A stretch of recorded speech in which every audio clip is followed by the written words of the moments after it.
오늘 우리 10여전도회 헌신 예배로 하나님 앞에 저희가 모였습니다. 근데 제목이 강하고 담대하랍니다.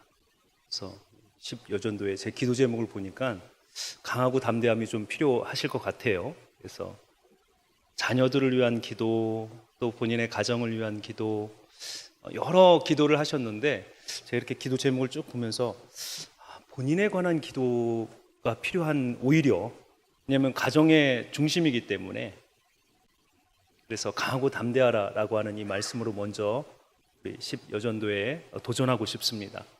우리 어머니들이 또 아내가 주님의 말씀 앞에 온전히 서 있어야 가정의 방향이 건강하게 지켜집니다. 그래서 강하고 담대함이 우리 어머니들에게, 특별히 아내들에게는 필요합니다. 그래서 오늘 저희는 주신 말씀 가운데에서 이 표현, 강하고 담대하라라고 하는 이 표현이 도대체 무엇일까라고 하는 그런 고민을 좀 해보겠습니다. 이 표현이 주로 사용되었던, 성경에서 이 표현이 짝으로 딱 나타나는 것이 11번 나타납니다. 그런데 두 사람에게 집중되어집니다. 한 사람은 여호수아고 한 사람은 솔로몬입니다. 모세가 여호수아에게, 다윗이 솔로몬에게. 그래서 왜 여호수아와 솔로몬과 같은 이 사람들이 그들의 어떤 삶 가운데서 이 강하고 담대함이 필요했을까라는 것입니다. 자, 이들은 둘 다 특징이 뭐와 연결되냐면요, 하나님께서 세우신 나라와 연관되는 사람. 하나님께서 세우신 나라. 그래서 오늘은 땅에 관한 이야기 좀 할 겁니다.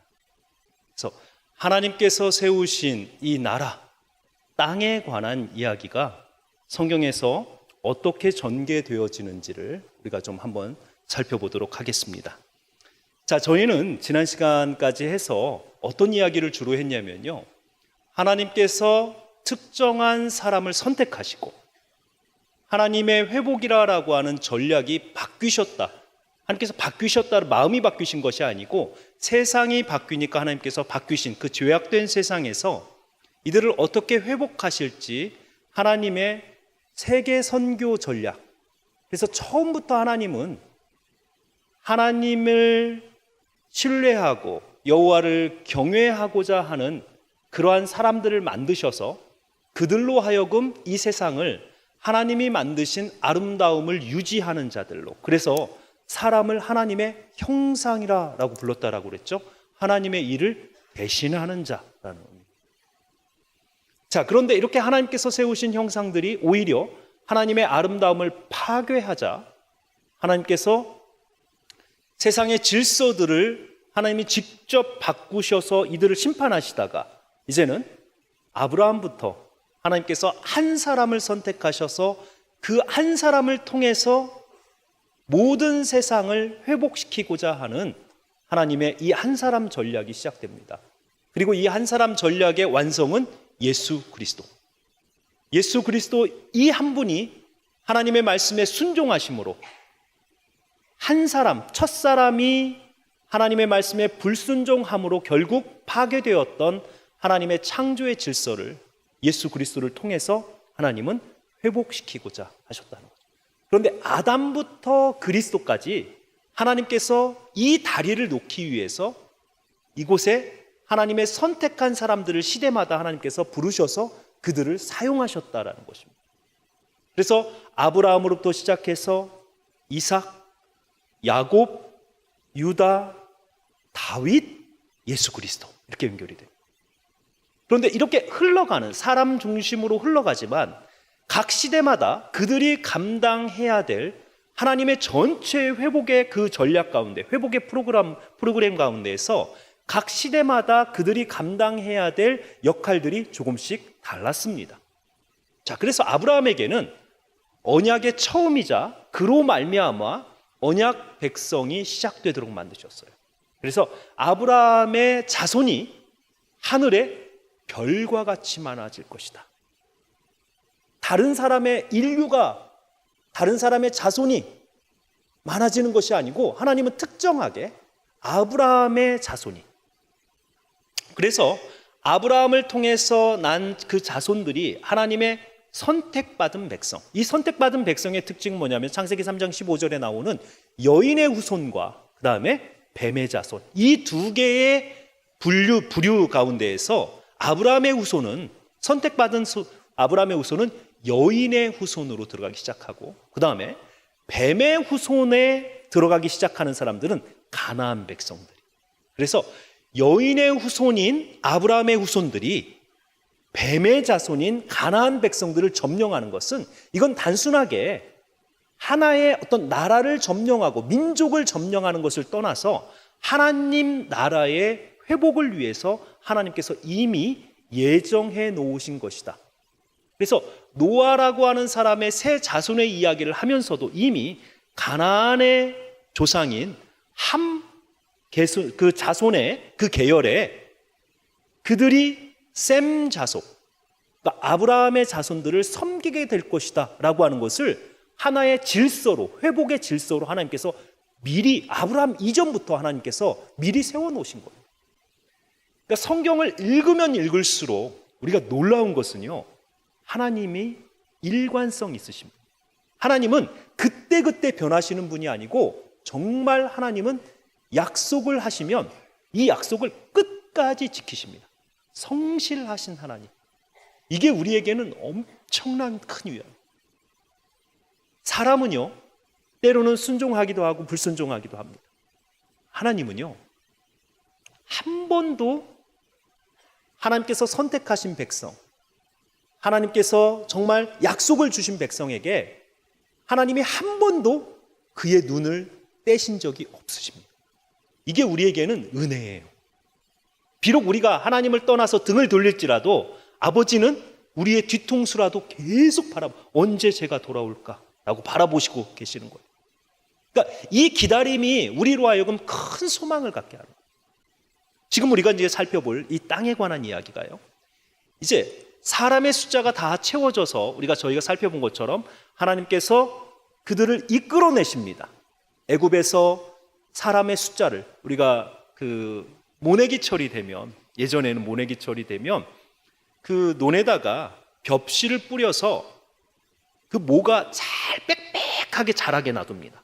그리고 그 모판을 가지고 가서 논에다가 띄엄띄엄 심는 것이 모내기잖아요.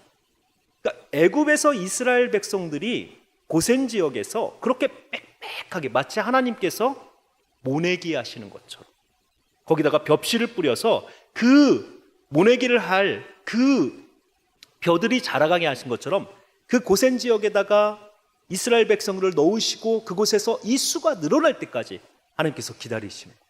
그리고 수가 차니까 하나님께서 모세를 통해서 이들을 이끌어내십니다. 자, 그래서 이들을 이끌어내셔서 시내산에서 1년의 기간을 머물게 하시면서 율법을 주시고 그 하나님 백성의 규례를 가지고 1년 동안 살아보게 하시고, 자, 이제는 너희가 가나안 땅, 아브라함에게 주셨던 내가 밟는 그 땅을 너의 자손에게 주리라. 오늘 우리가 읽은 그 말씀처럼 이미 그 조상들에게 약속으로 주신 그 땅을 이제 점령하러 가는 것입니다. 그런데 이들의 점령이 실패를 하게 된 것은 처음부터 불신앙으로 보이는 거죠. 정탐꾼을 보냈는데 그들이 부정적 보고를 하고 불평하면서 이들은 그들의 정탐의 날짜대로 이제는 광야에서 방황하게 됩니다. 그래서 사실 민수기는요, 민수기 안에서 어떤 영적인 의미와 교훈을 얻기보다는 하나님께서 민수기에 보면 너희가 10번이나 광야에서 10번이나 나에 대해서 불평하고 배신하고 배반하였다라고 이야기하면서 배반의 역사예요. 이 배반의 역사 가운데서 이제는 신명기로 가면서 신명기 안에서 모세가 모압 평지에서 가나안 땅을 들어가기 바로 직전에 모압 평지에서 이스라엘 백성들에게 3번 설교한 것이 신명기입니다. 모압 평지를 여러분 기억하셔야 돼요. 왜냐하면 이 모압이라는 땅이 언제 또 나오냐면 룻기에 또 나옵니다. 룻기. 자, 이게 왜 중요하냐면 하나님의 속성이 보이는 거예요. 우리가 성경을 읽으면 하나님을 알게 되거든요. 어떻게 알게 되냐면 하나님께서 어떠한 우리의 삶 가운데서 사명을 주시면 하나님의 백성들이 거기를 가다가 그곳에서 계속 넘어지는 거예요. 계속 실패하는 거예요. 그러면 그곳을 좀 돌아가게 하실 만도 하잖아요. 그곳을 안 가게 하실 만도 하잖아요. 그런데 하나님 반드시 그곳으로 다시 부르세요. 그래서 그곳에서 믿음으로 그 시험을, 그 사명을 감당해야 그 다음의 사명이 주어집니다. 그런데 이들에게 땅 점령이라고 하는 이 사명이 딱 주어졌어요. 근데 우리가 지금 오늘 살펴볼 여호수아서, 사사기, 룻기는 사실은 이스라엘 백성들이 땅을 점령한 이야기를 설명을 하고 있는데 한편으로는 성공을 했고 한편으로는 실패를 했습니다. 여호수아서에 보면 뭐라고 되어 있냐면 하나님께서 여호수아에게 하나님께서 민수기 34장에 명령하신 모든 땅을 다 점령했다라고 되어 있습니다. 그런데 사사기에 가보면 사사기에 처음부터 이들이 점령하지 못한 땅의 그 리스트가 쭉 나오는 거예요. 그러니까 점령하지 못한 땅이 엄청나게 많습니다. 심지어는 이스라엘의 이후에 이스라엘의 역사의 중심이 되어 있던 예루살렘 성도, 여부스 족속들이 그 성에 여전히 살고 있었습니다. 이 예루살렘 성은 다윗이 그 뒤에 이스라엘 백성들이 가나안 땅에 들어간 이후에 300년이나 지난 이후에 다윗이 점령해서 다윗의 성이라 부르거든요.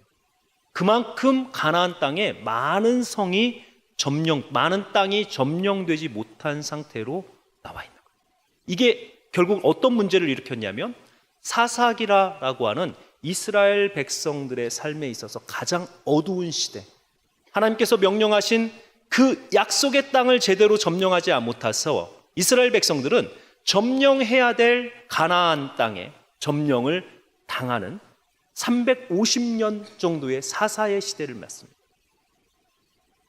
그런데 이 사사의 시대에 룻기에 보면 어떤 얘기가 나오냐면 사사들이 통치하던 시대에 베들레헴이라고 하는 장소가 나오는데 이 베들레헴이라고 하는 이곳에서 어떤 이야기가 나오냐면 엘리멜렉이라고 하는 한 사람이 그곳에 먹을 것이 없어서 모압 평지로 갑니다.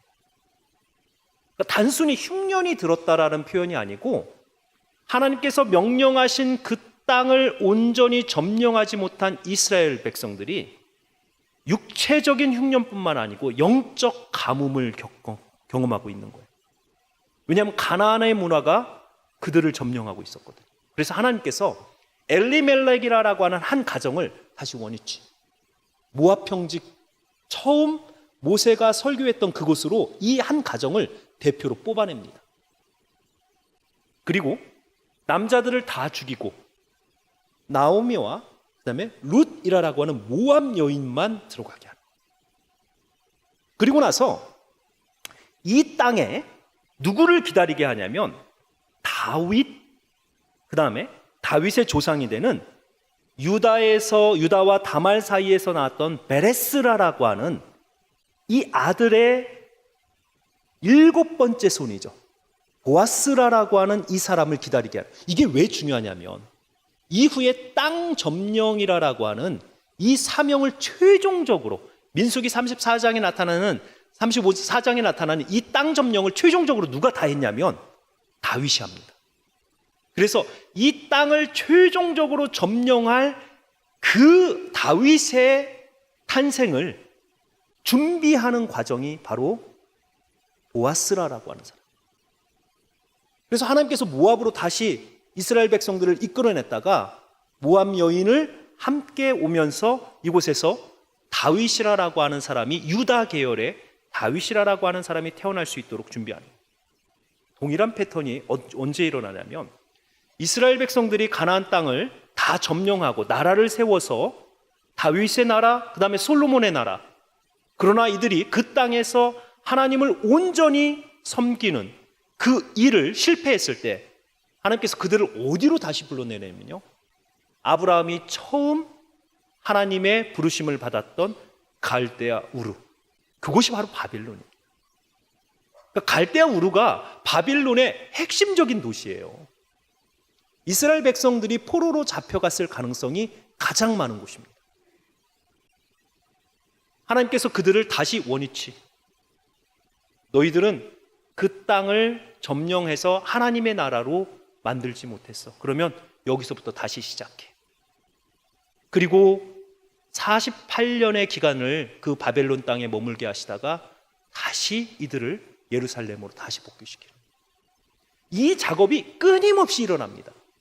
땅의 점령에 관한 작업. 어디까지요? 예수님까지. 예수님도 하나님께서 행하셨던 이 땅 점령이라고 하는 이 과정을 하나님이 행하셨던 방식 그대로 예수님도 실행하십니다. 그래서 먼저 사람을 모으시고, 하나님의 사람을 모으시고 제자들을 모으시고 누구든지 나에게로 와라 라고 이야기를 하면서 하나님의 백성의 어떤 그 조건을, 아브라함의 계열, 이전에는 이렇게 정해놓았던 것을 이제 예수의 이름, 누구든지 예수의 이름으로 나오는 자는 하나님의 백성이 될 것이다. 사람 숫자를 채우고 나서요. 그 다음에 예수님의 가르침이 다 뭐에 관한 가르치냐면요, 비유가 천국, 하나님 나라에 관한 가르침. 그러면서 어떻게 해야 온전한 하나님의 나라를, 땅 점령을, 이 땅에서 하나님의 나라를 온전하게 성취할 것이냐라고 하는 이 이야기를 예수님은 끊임없이 많은 비유를 가지고 이야기를 합니다.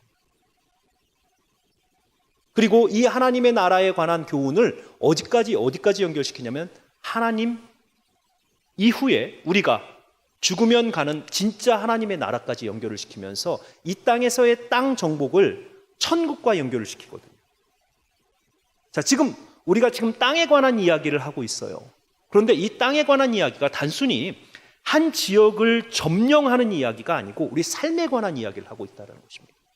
하나님께서 우리에게 사명으로 주셔서, 저는 이 땅이 단순하게 우리가 보이는 영토가 아니고 이미 천국이 이 땅에 도래했다라고 이야기를 하면서, 지금 저와 여러분들은 이미 이곳에서 땅을 부여받았습니다. 바로 그 땅이 교회이고, 그 땅이 여러분들의 가정이고, 그 땅이 여러분들의 직장이에요. 그러니까 우리가 그 땅에 가서 최종적으로 하나님께서 우리를 그곳에 부르신 것은 그곳에 하나님의 나라를 세우라라는 것이거든요. 하나님의 나라의 특징은 하나님이 왕으로 통치하는 곳, 하나님의 주권이 온전히 서 있는 곳, 하나님이 주인 되시는 곳이 하나님의 나라의 특징입니다. 말씀이 다스리는 곳. 그런데 문제는 우리가 그 땅을 점령하지 못할 때 하나님은 끊임없이 어떻게 하냐면 우리를 원위치.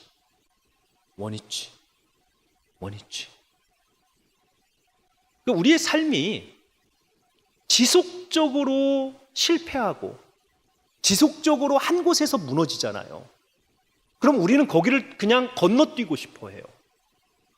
결코 하나님은 성도의 삶 가운데서 어느 한 사명이 주어졌을 때 그 사명을 건너뛰게 하시는 분이 없어요. 그러니까 성도의 신앙은 이렇게 계단식으로 이렇게 가다가 한번 점프하고 이렇게 가다가 또 한번 이렇게 올라갑니다. 그런데 한번 올라가는 이 계단의 이 오름의 상승에 이것을 우리가 오르지 못하면 그 다음이 사실 무의미한 것입니다.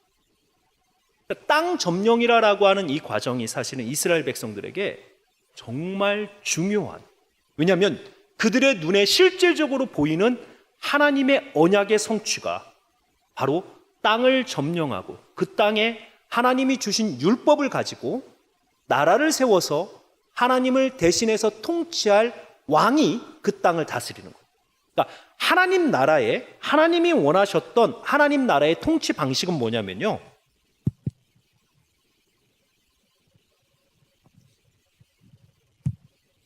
최종적으로 모든 통치의 중심에는 하나님이 계시고,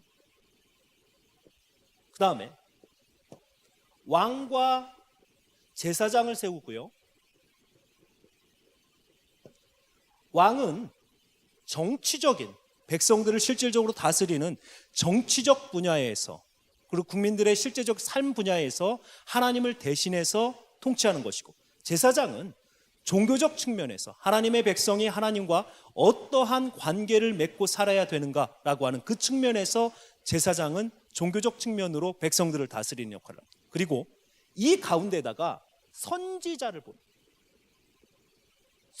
보내서 왕과 제사장에게 하나님의 뜻을 직접 전함으로 왕이 자기 자신의 뜻대로 나라를 통치하는 것이 아니고 제사장이 자기 자신의 뜻대로 종교의 어떤 그런 제의적인 것을 통치하는 것이 아니고 하나님의 말씀과 하나님의 뜻대로 백성들을 다스리고 이끄는 역할을 하도록, 그러니까 최종적인 하나님 나라의 가장 최종적인 목적은 신권 통치입니다. 사람이 다스리는 나라가 아니고 하나님의 통치가 선명하게 드러나는 곳이 바로 하나님 나라거든요. 자, 이것을 위해서 하나님께서 왕을 세우고 제사장을 세우고 선지자를 세우신 거예요. 그래서 하나님 나라의 가장 큰 특징은 하나님의 왕권이 분명하게 드러나는 곳이 하나님 나라. 지금 이 땅에서도 저와 여러분에게도 역시 이 땅 점령의 이 사명은 여전히 우리에게 주어진 사명입니다. 그리고 우리는 이미 그 땅에 들어가 있는지도 몰라요. 그러나 분명한 것은 그 가운데 하나님의 왕권을 세워가고 있는가라는 부분. 이게 실패하면요, 형체는 있는데, 땅이라고 하는 형체는 있는데, 교회는 있고 가정은 있고 직장은 있는데 그 가운데에서 여러분들은 하나님께서 원하시는 어떠한 삶의 열매도 저와 여러분들이 내어드리지 못하는 거예요. 그러면 우리는 사사의 시대를 맞게 되는 거예요. 자, 그래서 이 과정을 이스라엘 백성들이 땅을 어떻게 점령해 갔는지 이 과정을 잘 살펴보면 우리의 삶 가운데서 하나님께서 주신 삶의 터전 가운데에서 우리가 어떻게 살아야 되는가라고 하는 이 문제에 답을 좀 우리가 얻을 수 있습니다. 자, 그래서 여호수아가 땅을 점령해 가는 과정을 한번 보겠습니다. 그 여호수아가 땅을 점령해 가는 그 과정을 그려보면서 하나님께서 당부한 것이 바로 강하고 담대하라, 두려워하지 말라, 내가 너와 함께하리라, 너를 떠나지 아니하리라. 그래서 하나님께서 그 땅을 점령해 가는 그 과정을 보면 이제 이스라엘 백성들이 모압 평지에 섰고 모세는 죽었습니다. 여호수아에게 전권이 주어졌고 여호수아가 이스라엘 백성들을 이끌고 가나안 땅을 점령하러 갑니다. 하나님께서 모세에게 주셨던 모든 기적을 여호수아에게 그대로 주십니다. 여호수아의 말에 권세를 주십니다. 그래서 홍해를 가르고 나왔던 모세처럼 요단강을 가르고 들어가도록 합니다. 모든 전투에 있어서 여호수아가 모세의 역할을 대신하면서 하나님이 행하시는 성전, 거룩한 전쟁이라고 하는 것을 경험하게 합니다. 자, 하나님께서 가나안 땅을 점령하게 하실 때 크게 두 가지 패턴이 보입니다. 하나는 여호수아 5장에 보이는 할례를 명령하십니다. 자, 전쟁을 해야 되는데요, 하나님은 할례를 명령하십니다. 그러니까 고대의 할례가 지금의 그 포경수술처럼 1, 2주 지나면 그렇게 나을 수 있는 게 아니고 할례의 원래 의미는 굴리다라는 뜻입니다. 그래서 부싯돌을 가지고 지금처럼 날카로운 메스가 아니고 부싯돌을 가지고 그 남성의 성기의 표피를 찍은 다음에 이걸 잡아 뜯는 거예요. 그러니까 그 가운데에서 혈관도 터지고 살도 들어붙어 나오면서 어떤 면에서 보면 그게 치료를 받는데 엄청나게 많은 시간입니다. 아브라함에게도 할례를 명령하시면서요, 하나님께서 너의 자손이 하늘의 별처럼 될 것이다 하고 할례를 행하라 이러는 거예요. 무슨 얘기입니까? 너의 성적인 능력으로 너의 자손이 많아지는 것이 아니고 오히려 내가 하리라. 가나안 땅 점령하는 그 전투, 엄청난 치열한 전투가 앞에 있습니다. 그러나 하나님께서는 모든 남자들에게 할례를 전투력을 오히려 더 낮게 하시는 거예요. 왜냐하면 하나님께서 그 정복 전쟁에 하나님께서 가장 앞에 서셔서 그 정복 전쟁을 친히 수행하시리라라는 것을 보여주기 위한 거죠. 그러니까 땅 점령의 패턴이 보이는 것은 뭐냐면 하나님께서 명령하신 땅의 정복 전쟁은 항상 하나님이 시작하시고 하나님이 수행하시고 하나님이 결론을 맺습니다. 그래서 전쟁을 할 때 항상 예배를 먼저 하나님 앞에 제사를 드리고 전쟁 중에는 하나님께서 명령하신 그 명령을 따르고 전쟁을 마치고 오면 하나님 앞에 제사를 드리고 이게 정복 전쟁의 패턴이고 그래서 이 정복 전쟁에는 단 한 명의 사상자도 나오지 않습니다. 홀리 워라고 하는 이 성전의 패턴에 그리고 이 전쟁을 수행함에 있어서 한 가지 독특한 전쟁의 방식이 있는데요. 헤렘이라고 하는 전쟁입니다. 헤렘은 히브리어 단어인데요. 진멸하라라는 거예요. 진멸하라. 살아 숨쉬는 모든 것들을 죽여라 하는 뜻이에요. 윤리학자들이 지금도 풀 수 없는 구약의 하나의 어떤 이야기 중에 하나가 왜 하나님께서 가나안 사람들을 그 땅을 점령할 때 그들을 헤렘, 진멸하라라고 명령하셨을까라는 이 헤렘이라고 하는 전쟁은 굉장히 잔인한 전쟁입니다. 왜냐하면 어린아이부터 노인까지 살아있는 모든 사람을 죽이는 거예요. 그러니까 보통 전쟁은 남자들을 죽이고 여인들과 아이들은 노예로 잡아갑니다. 그러나 가나안 정복 전쟁은 하나님께서 가나안 7족을 향해서는 그들을 진멸하라라고 했어요. 자, 우리는 왜 하나님께서 이렇게 잔인한 전쟁을 명령하셨을까? 이걸 뒷부분에 돼서야 우리가 깨닫는 거예요. 왜냐하면 죄악이라고 하는 것이 죄악의 뿌리가 조금이라도 남아있으면 선한 것들을 쉽게 오염시킵니다. 그러니까 이 물에 하나의 오염된 딱 물이 한 방울만 들어가면 못 마시는 거예요. 그러니까 하나님께서 이스라엘 백성들에게 헤렘이라고 하는 이 전쟁을 명령하신 것은 가나안의 문화가 인간에게 너무 매력적인 거예요. 왜냐하면 가나안의 모든 종교는 모든 문화는 인간의 감각과 만족을 위한 것이었습니다. 인간을 위한 종교였어요. 가나안 종교. 그래서 모든 것이 심지어는 신들도 다 누구를 위해 존재해야 되냐면 인간을 위해서 신들도 존재해야 됐습니다. 바알, 아쉐라 궁극적으로 그들을 섬겼던 이유는 바알과 아쉐라를 섬긴 것이 아니고 결국은 나를 섬긴 거예요. 그래서 자아의 신, 가장 무서운 신은 우상의 신이 아니고 지금 이 시대도 마찬가지죠. 자신, 자아의 신, 나를 섬기고자 하는 신이 인류가 처음부터 하나님을 떠날 때부터 지금까지 하나님을 가장 대적하는 우상의 신이 있다면 자아의 신, 자신. 그러니까 이 가나안 백성들이 가만히 있으면 자기를 만족시키고자 하는 이 신 때문에 하나님을 바라보지 못한다는 걸 하나님이 너무도 잘 아시는 거예요. 그래서 너희가 그 땅에 가면 그 가나안의 문화를 아예 단절시키고 그들을 뿌리채 뽑아내라. 하나님 처음 이스라엘 백성들을 보내실 때도 내가 너희를 그 땅에 심고 그들을 그 땅에서 뿌리채 뽑아내리라 라고 마치 나무를 이식시키는 것처럼 그렇게 말씀하셨거든요. 그들의 명령은 가서 세상의 문화를 뿌리까지 뽑아서 내던져서 말려 죽이는 거였어요.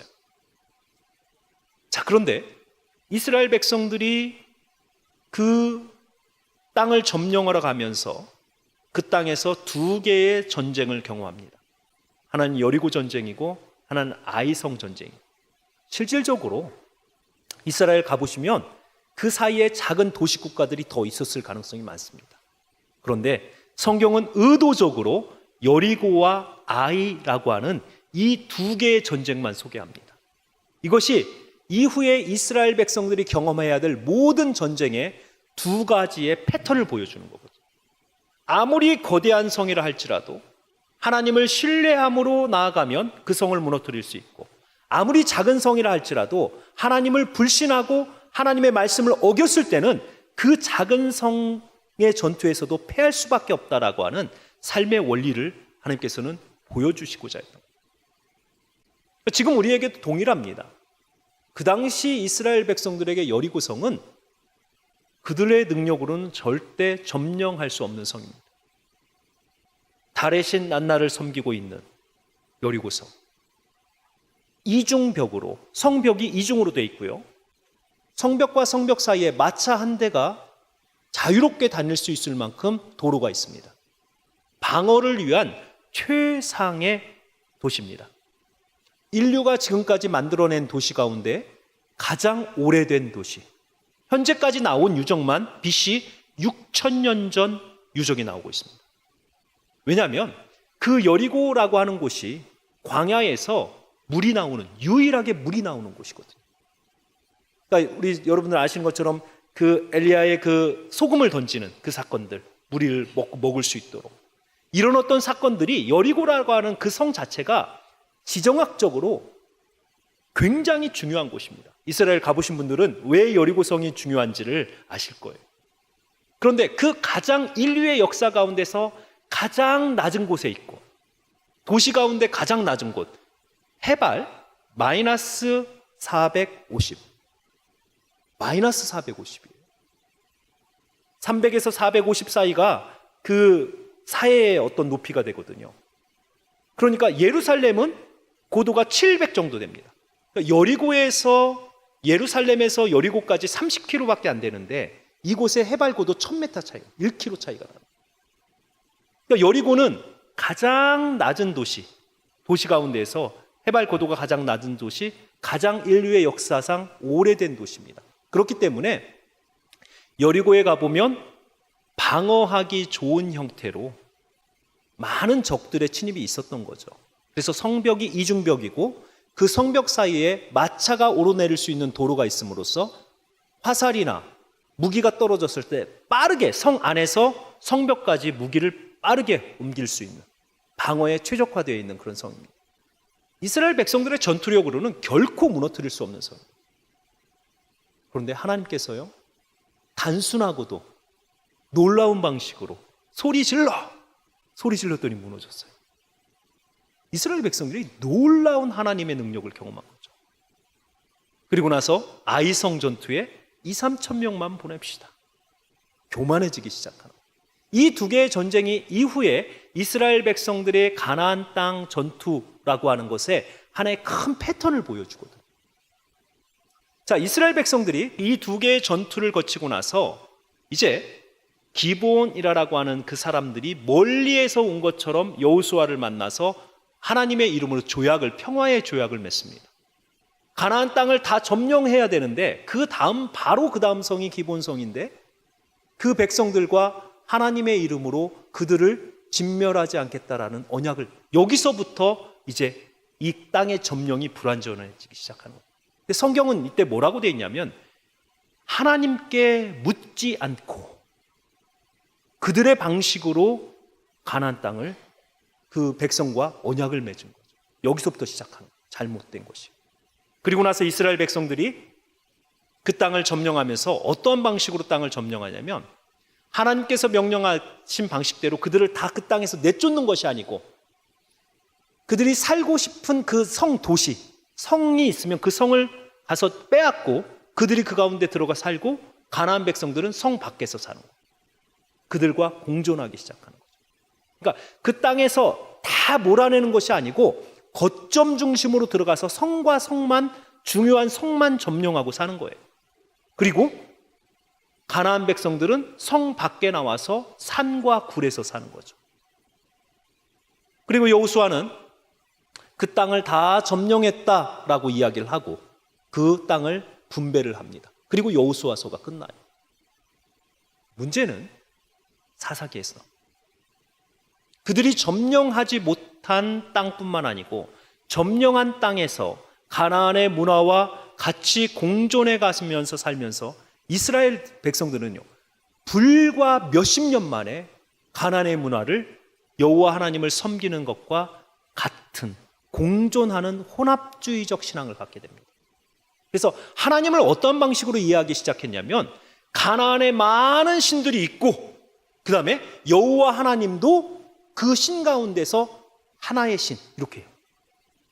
하나님이 제일 싫어하시는 거예요. 하나님은 차라리 신이 없다라고 이야기를 하고 나는 신을 안 믿는다라고 이야기를 하는 것이 낫다라고 봅니다. 왜냐하면 하나님 가장 싫어하시는 것이 뭐냐면 많은 우상들 중에 하나님을 그 우상의 하나인 것처럼 여기는 거예요. 그래서 10계명의 제1계명이 뭡니까? 나 외에 다른 신을 섬기지 말라라고 되어 있지만 실질적으로 히브리어 원어의 의미를 보면 내 앞에 다른 신들을 진열하지 마라. 이게 무슨 얘기냐면 가나안의 문화가 많은 신들을 섬기기 시작하면서 이전에는 각 신들의 산당이 하나씩 다 있었거든요. 그런데 귀찮은 거예요. 그러니까 자기의 산당에다가 자기가 믿는 그 신의 형상들을 갖다가 다닥다닥 다 붙여놓은 거예요. 우리 절에 가면 큰 부처가 있고 그 밑에다가 새끼 부처들을 막 많이 놓았잖아요. 동일한 개념으로 진열해 놓는 거예요, 신들을. 제1계명에다가 하나님께서 그걸 가장 싫어하신다는 거예요. 하나님과 다른 신을 함께 진열해 놓고 같이 섬기는 걸, 혼합주의를 하나님 가장 싫어하시거든요. 그래 이스라엘 백성들이요, 하나님이 가장 싫어하는 일들을 이제는 가나안의 신과 하나님을 같이 섬기기 시작합니다. 자, 그러면서 이스라엘 백성들은 사사기를 맞게 되는데요. 사사기는 죄악의 사이클이 계속 굴러가는, 그래서 이스라엘 백성들이 죄악을 저지르면 하나님께서 점령하지 못하고 함께 남겨놓았던 이 가나안 족속들, 하나님이 오히려 이들을 들어서 이스라엘 백성들을 치시면 이스라엘 백성들이 울부짖고, 그러면 하나님께서 사사를 통해서 이들을 구원하시면 이들이 다시 죄악을 가고, 이렇게 죄악의 사이클이 한 바퀴, 두 바퀴, 세 바퀴 도는, 그래서 이 사이클이 전체가 다 드러나는 사사가 6명, 이 사이클이 하나 두 개만 나타나는 사사가 6명, 그래서 12명의 사사들의 이야기가 기록된 것이 사사기입니다. 근데 문제는 이 가운데 어떤 사사의 이야기도 우리가 본받을 만한 어떤 이야기로 하나님은 기록된 것이 아니고, 하나님과 이스라엘 그 백성들이, 하나님과 가나안의 신들을 같이 섬기는 이스라엘 백성들이 얼마나 한심한 백성, 하나님 보시기에 얼마나 패역한 백성으로 변해가고 있는지를 그대로 보여주는 거예요. 그러니까 오히려 사사기를 읽으면서 우리는 정말 우리의 모습과 어쩜 그렇게 동일할까? 이스라엘 백성들이요, 하나님께서 은혜를 주셔서 한번 그들의 삶 가운데서 구원해 주셨잖아요. 그런데 똑같은 죄악으로 다시 갑니다. 하나님과 이스라엘 백성들이 하나님과 가나안의 신을 같이 섬기고, 또 심판하시면 또 울부짖고, 또 하나님께서 구원하시면 또 동일한 죄를 저지르고, 이러한 패턴이 그냥 계속 굴러가는 거예요. 뭔가 이 죄악의 고리를 끊을 만한 사람이 필요한 거예요. 그래서 하나님께서 사사기의 이야기를 이 사사들의 중심의 이야기로 보는 것이 아니고, 사사기에 보면 뭐라고 되어 있냐면 7번이나 뭐라고 이야기하냐면 그들에게 왕이 없으므로 그들의 소견에 좋은 대로 행하였다. 자, 그들의 소견에 좋은 대로 행하였더라. 그들이 보는 대로, 그들이 보고 싶은 대로 그들은 행하였더라. 그러면 그들이 보고 싶은 대로 행하지 않은 한 사람이 필요한 거예요. 그 왕이. 바로 그 왕이 누구냐면 다윗입니다. 그래서 사도행전 13장에 보면 다윗을 어떻게 설명을 하냐면요, 그가 이전 성경에는 하나님과 마음이 합한 자 이렇게 돼 있고요, 또 바뀐 성경에는 하나님의 그 마음을 따르는 자. 근데 실질적으로 보면 원래 의미는 하나님의 마음을 좇는 자. 그래서 하나님의 마음이 이쪽으로 가면 그의 마음을 이렇게 돌리는, 하나님의 마음이 이쪽으로 가면 그의 마음을 이렇게 돌리는 거예요. 이게 소견은 자기가 보는 대로 행하는 자예요. 자기가 보길 원하는 대로, 자기가 보는 대로 행하는 자를 사사시대의 백성들을 이야기한다면, 그 문제의 근원을 끊을 수 있는 사람은 마음이 하나님을 향하는 자. 그래서 사도행전 13장에 보면 그가 내 뜻을 이루리라. 그러니까 결국 이 땅을 점령하는 자, 하나님께서 명령하신 하나님 나라를 세울 자의 가장 큰 특징은 뭐냐면요, 그들의 눈에 보기 좋은 것, 그들의 눈이 원하는 것을 찾아가는 자가 아니고 하나님의 마음을 찾고 하나님이 원하시는 일을 이 땅에 이루어드리는 자가 진짜 하나님의 나라를 세우고 하나님의 나라를, 그 가운데서 하나님의 왕권을 세우는 자가 된다라는 거죠. 그러니까 여전히 이 원리가 우리에게 중요한 것은 지금 하나님께서 주신 우리의 어떤 삶의 터전들 가운데에서도 우리는 사사시대를 살고 있느냐, 아니면 다윗과 같이 하나님의 나라를 세우는 자로 살아갈 것이냐, 이 차이는 관점의 차이예요. 관점의 차이. 내가 원하는 것, 내가 보는 것을 쫓아갈 것이냐, 아니면 하나님의 마음을 쫓아갈 것이냐. 많은 사람들은 가만히 놔두면 뭘 쫓아가냐면요, 내가 보는 것, 그 다음에 내가 보기 원하는 것을 쫓아갑니다. 그러면 그 땅은 여전히 점령되지 못하는 땅이에요. 여러분들은 세상에 나가서 그리스도의 빛과 소금의 역할보다는 오히려 세상을 오염시키는 자가 될 가능성이 많아요. 가정에서도 마찬가지고 교회에서도 마찬가지예요. 우리의 관점이 변하지 않으면 여러분들이 그곳에서 아무리 성공한다 할지라도 여러분은 그 땅 자체를 회복시키는 자의 그 역할을 할 수가 없다라는 거예요. 사사기의 이야기는 이렇게 죄악의 사이클이 계속되다가 사사기 17장부터 21장까지 두 가지의 이야기로 사사의 시대를 정리합니다. 그 이야기가 다 레위 사람에 관한 이야기.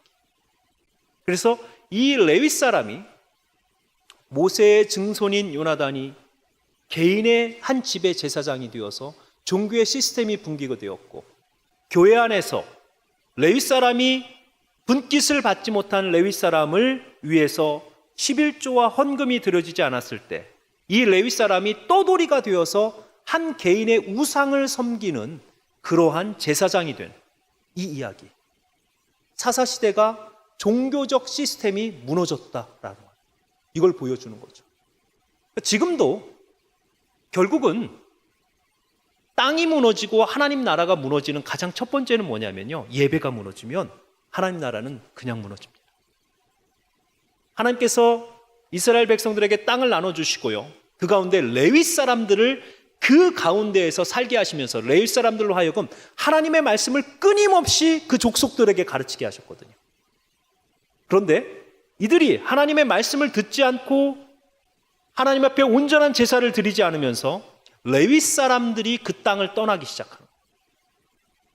종교의 가장 핵심인 예배가 하나님을 만나서 하나님의 말씀으로 돌아가고 그들의 삶의 죄악의 흔적들을 날마다 하나님 앞에 나아가서 새롭게 밤을 없는 그러한 예배가 무너지면요, 하나님의 나라는 순식간에 무너집니다. 여기서부터 사사기의 근본적인 문제가 시작되었던 거예요. 사실은 17장에서 21장의 이야기는 사사시대 초반에 일어난 거예요. 그런데 의도적으로 이 이야기를 사사기의 가장 마지막에 놓습니다. 그 의도는 뭐냐면 이 마지막 이야기와 룻기의 처음 이야기가 연결이 되거든요. 자, 그래서 첫 번째 이야기는 종교의 시스템이 무너진 겁니다. 그러니까 여러분들 신앙생활 혹은 가정, 직장, 모든 것들이 붙들고 있는 하나의 줄이 있어요. 그것이 뭐냐면 예배입니다. 제가 지난 시간 레위기를 이야기를 하면서도 예배 이야기 한번 했어요.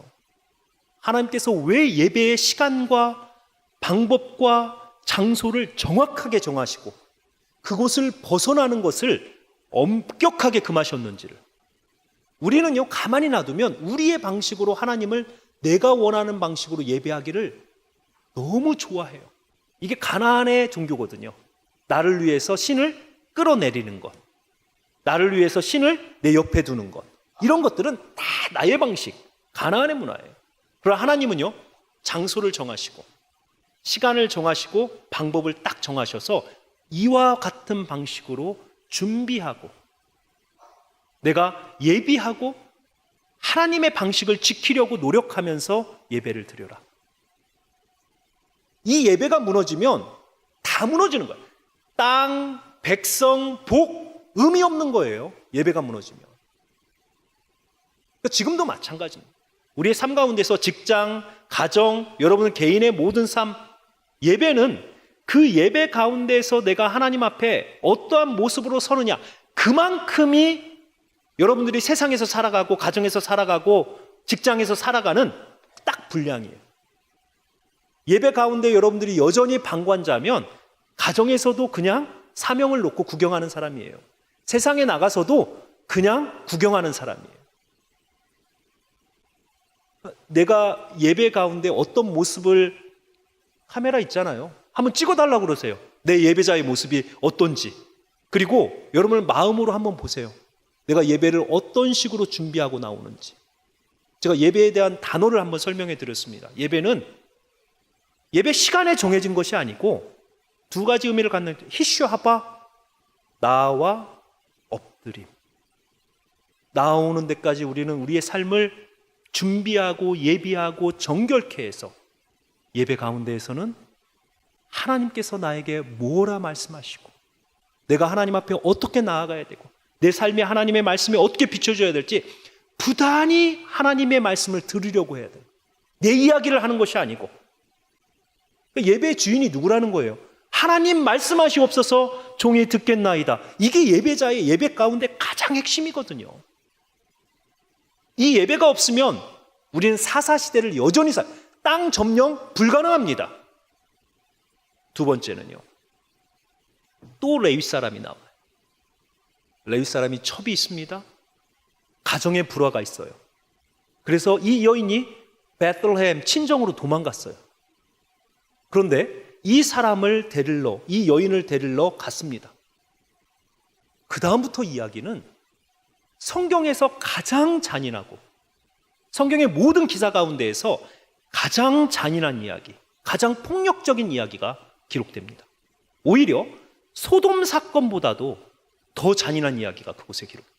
그러니까 아이들에게 이걸 정말 읽혀야 될까 싶을 정도로 의도적으로 사사기의 저자는 사사기의 가장 마지막 이야기를요, 성경 가운데서 가장 잔인하고 부도덕적이고 폭력적인 이야기를 씁니다. 왜냐하면 하나님 없이 살아가는 백성들이, 하나님의 백성들이 얼마나 타락할 수 있는지를 보여줍니다. 어디까지 떨어질까요? 바닥. 세상 사람보다 더 추해지는 거예요. 레위 사람이 아내를 데리고 오는 그 길 가운데 두 개의 성이, 머물 두 개의 성이 있었습니다. 하나는 여부스 족속이 여전히 살고 있는 예루살렘, 하나는 베냐민 지파의 그 형제들이 살고 있는 기브아 성. 이 두 개의 그 성이 이후에는 굉장히 이제 중요한 성의 이야기가 돼요. 왜냐하면 이 성에서 마지막 사사기의 이야기의 배경이 되는 마지막 사건이 사실 베들레헴이거든요. 베들레헴에서 출발을 하고 그 다음에 또 하나의 이야기는 기브아에서 마칩니다. 그래서 이 레위 사람이 베들레헴으로 갔다가 기브아 성, 이 두 개의 이야기가 결국은 이 두 성 출신이 이스라엘 백성들에게 어떤 영향을 줄 것인가라고 하는 것을 나타내요. 베들레헴 출신의 다윗이냐, 기브아 출신의 사울이냐.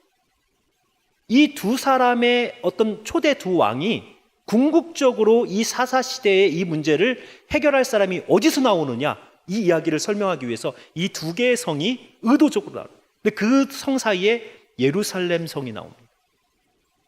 자, 그래서 이 이야기가 전개되는 걸 보면 예루살렘 성에서는 호의를 받지 못할 것으로 기대하고 이들이 형제의 성으로 갔지만 형제의 성에 가서 오히려 더 폭력을 당합니다.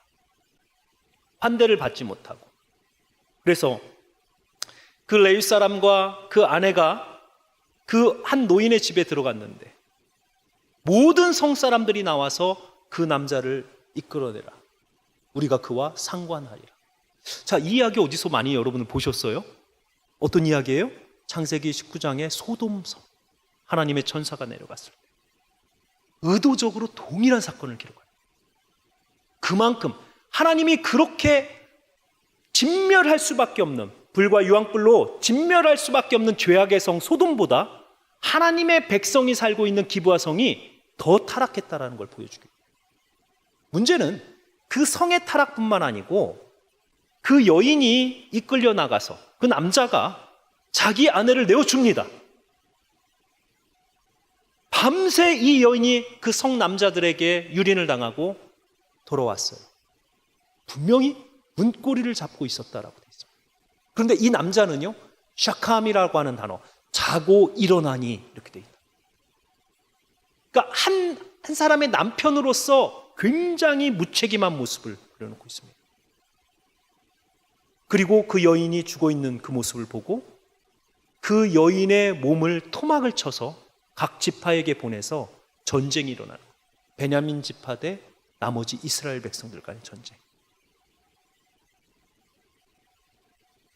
사사기에는 11만 4천 명이 죽은 것으로 기록됩니다. 그런데 그 가운데요, 단 한 명도 외부의 침입으로 죽은 것이 아니고 이스라엘 족속끼리 싸우기 시작한 거예요. 점령해야 될 그 땅에서 연합하지 못하고 서로 죽이는 이스라엘 백성. 점령해야 될 문화에 오히려 정복당하고 있는 이스라엘.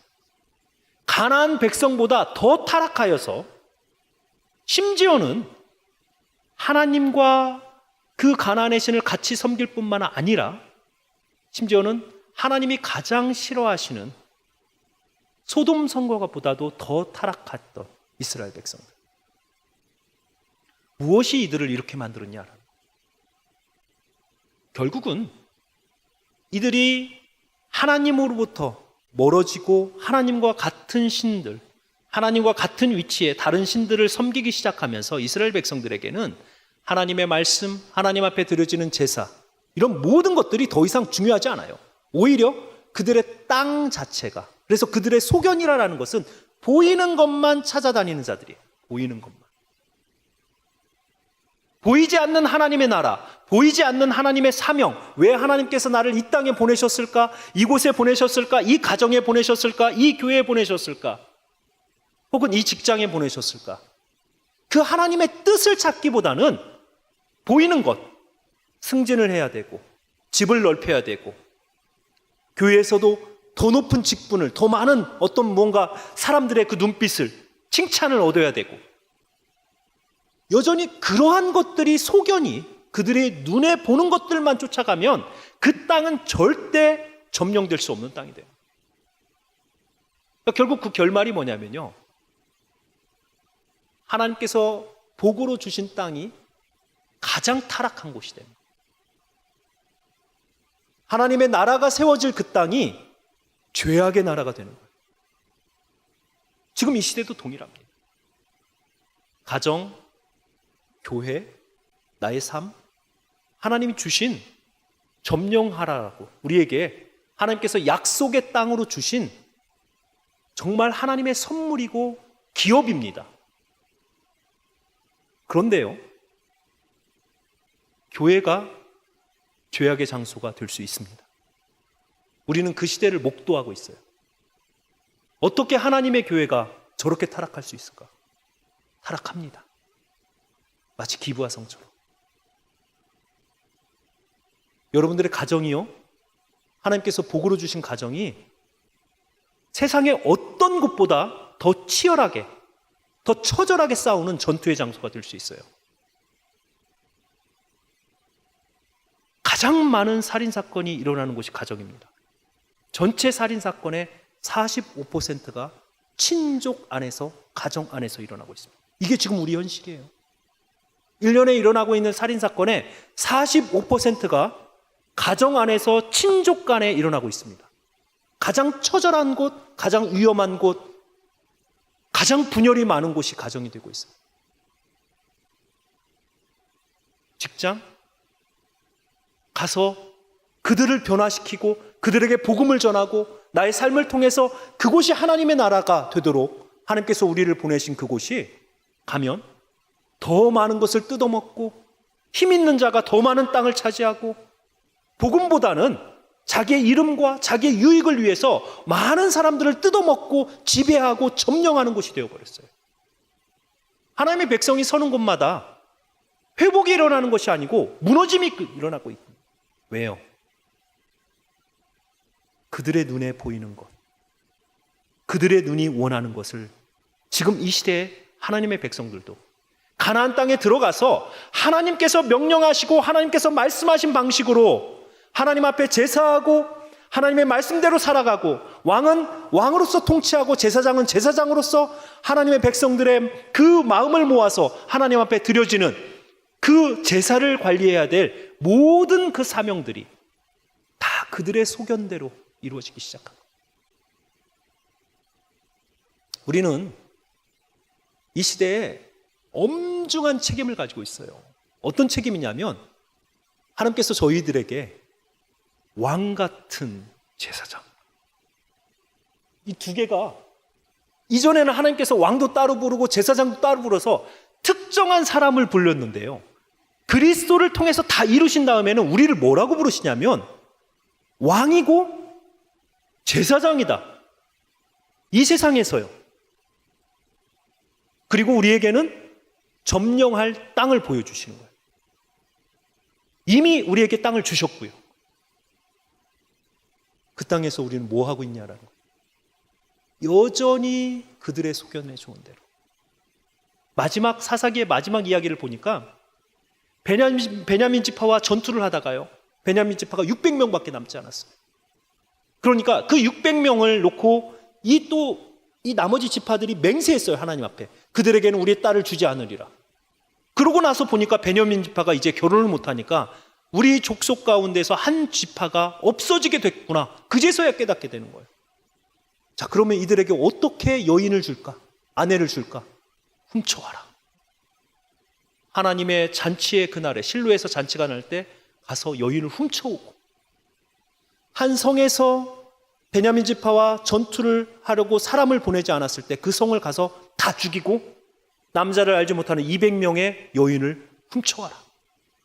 내리는 모든 결정마다, 장로들이 모여서 내리는 모든 결정마다 하나님의 말씀에 정확하게 반대되는 결정만 내리는, 죄악의 결정만 내리는 거예요. 왜요? 소견, 보이는 대로 그들이 보기 원하는 것만 보기 때문이죠.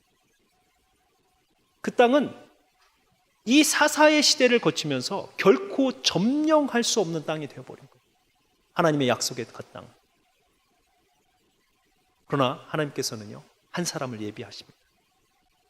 바로 룻기가 이제 이 사사기의 문제를 어떻게 하나님께서 해결하실 것인가, 이걸 보여주는, 오늘 어버이 주일이잖아요. 혹시 룻기 본문이 설교되지는 않으셨겠죠? 네. 보통 룻기 본문이 어버이 주일에 많이 설교가 됩니다. 아, 설교하셨어요? 네. 그러나 룻기는 어버이 주일의 본문이라기보다는 사실은 우리 구원에 관한 구약 성경에서 구원을 보여주는 가장 중요한 책임 중에 하나입니다. 그래서 룻기 안에서 하나님께서 모압 여인을 통해서 고엘이라라고 하는 보아스의 엘리멜렉 집안에 관한 역할, 그래서 이 보아스가 나오미 집안을 향해서 가지고 있었던 이 역할이 결국은 예수 그리스도가 우리를 위해서 가지고 있는 역할과 동일한 거예요. 로마서 8장에 보면 양자의 영을 받은 이후에 우리가 구원을 받는다라고 설명이 되어 있거든요. 양자의 영과 구원이 어떤 연관성이 있을까? 이것은 이미 룻기에서 실행된 고엘이라라고 하는 시스템을 예수님께서 우리를 위해서 실행하셨다라는 것을 우리에게 보여주는 것입니다. 그러니까 고엘은 한 사람이, 한 가정이 어려움을 당하면 가장 가까운 친족이 이 가정을 물질적으로, 그 다음 아이가 없으면 아이를 낳아서 궁극적으로 땅의 주인이 없는 것을 방지하는 거예요. 그래서 이 땅이라고 하는 것이 땅의 주인이 없게 되는 것은 굉장히 심각한 상황이거든. 빈 땅이 남아있는 것. 그래서 그 아이를 낳아주는 역할을 하는 거예요. 그러니까 우리가 하나님의 어떤 원수 되었던 우리가 구원을 받기 위해서는 율법에 의하면 딱 하나의 조건이 완성이 돼야 돼요. 그게 뭐냐면 우리의 죄를 사할 수 있는 누군가가 우리와 친족 관계가 돼요. 그래서 그 친족이 우리를 위해서 은혜를 베풀거나 혹은 우리를 위해서 새로운 생명을 주면 그러면 우리가 이 어려운 상황에서 일어날 수 있는 거예요. 회복될 수 있는 거예요. 자, 그래서 예수 그리스도가 십자가에서 흘리신 피가 저와 여러분에게 우리의 예수님이 우리의 형님, 여러분들의 오빠가 되지 않으면, 친족 관계가 형성이 되지 않으면, 예수님이 여러분들의 가장 가까운 친족이 되지 않으면 예수님이 십자가에서 흘리신 피와 부활이 우리에게는 율법적으로는 아무런 연관성이 없게 됩니다. 그러니까 예수님은 율법을 다 이루시는 분이거든요. 그러니까 예수님께서 먼저 하나님께서 우리를 무엇으로 삼으셨냐면 너희는 나의 백성, 아들과 딸이니라.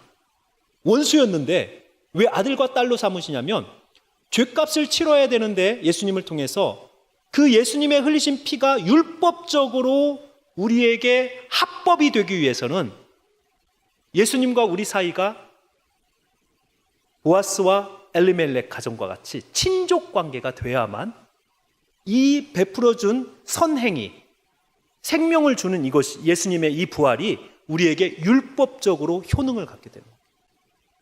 그러니까 룻기는 그런 면에 있어서 굉장히 중요한 본문이에요.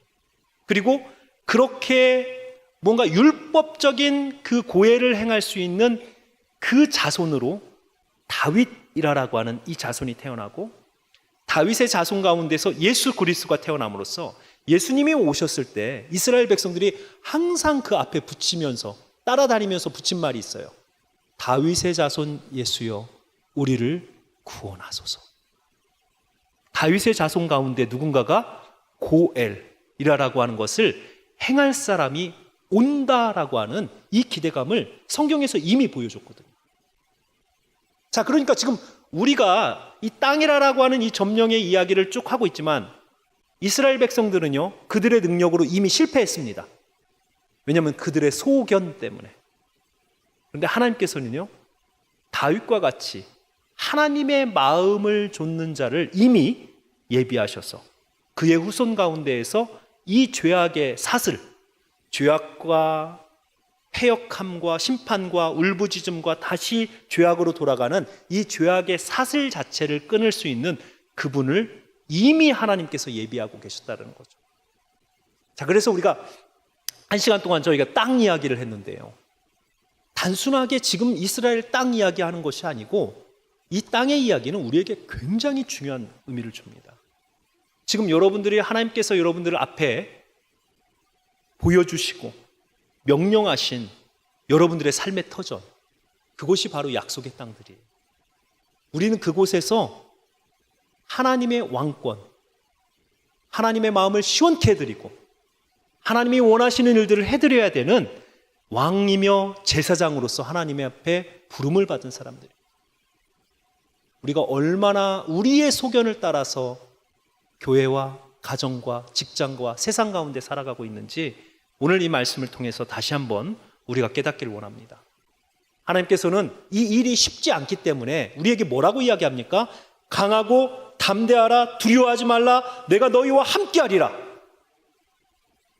여러분들의 가정에서, 직장에서, 교회에서 그 하나님의 나라를 세우는 그곳에 여러분들의 능력으로 되는 것이 아니고 우리는 그저 하나님의 백성으로 하나님만 따르며 나아갈 때 하나님께서 능력 주시고 인도하시고 이끌어 가셔서 결국 그 땅이 하나님 나라 되게 하십니다. 이미 하나님은 예수님을 통해서 그 일을 완성하셨고요. 그래서 우리가 예수 그리스도를 정말 우리의 삶에서 하나의 확실한 증거로 삼고 이미 행하신 그 일을 가지고 여러분들 가정에서도, 교회에서도, 직장에서도 우리는 동일한 땅 정복의 사명을 우리는 지금 감당해야 됩니다. 그래서 오늘 특별히 10여전도에 어머니들이시고 기도하는 아내이시고 가정의 방향을 정하시는 분들, 그래서 강하고 담대하십시오. 점령해야 될 땅이 아직 많이 남아 있습니다. 대충 점령하지 마시고 온전하게 그곳에서 가나안의 문화를 다 밀어내시고 그곳에 온전한 하나님 나라를 세우십시오. 그러면 그곳에서 여러분들은 정말 하나님으로부터 칭찬을 받는, 땅을 점령한 자로서 하나님께서 칭찬하시는 어머니, 아내 혹은 한 성도가 될 것입니다. 네, 기도하겠습니다.